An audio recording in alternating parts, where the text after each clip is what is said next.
guaranteed. So first year students, as long as you say you want to live on campus, is guaranteed for all first year students. In upper years, you've got to let us know early enough. But one thing I say about the University of Waterloo itself, it's located in a city where there are three other post-secondary institutions. So it's a city for students. There's housing across the campus, there's housing, off-campus housing, and there are a lot of establishments being built. Yes, there is an issue of the cost, so it can range from something from $500 to $950, dependent on the proximity to the university, if you want your own space.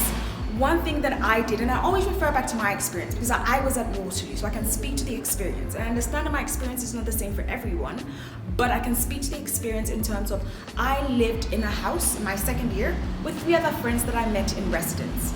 My rent wasn't as expensive as it is now, but that's a great way as well to adapt to the environment by living with people. I know some people love living on their own and may want their own apartment, but you should be looking at costs, you should be looking at the community as an international student. When the winter comes, it's real.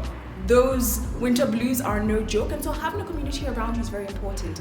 And because it's a student-centered city, there is housing, there is accommodation that is being made by different departments, because we do understand to some extent housing is not easily accessible to students. But one big thing I'll say is send us an email, let us know what your challenges are, and we'll work with you to support your housing or to support the needs that you have. But one big thing I'll say is housing is available to students. It's all dependent on affordability. So dependent on what your ranges are, or dependent on what you are expecting to get, it can be as high as $950 or as low as $500. It's all up to you, but housing is available to students.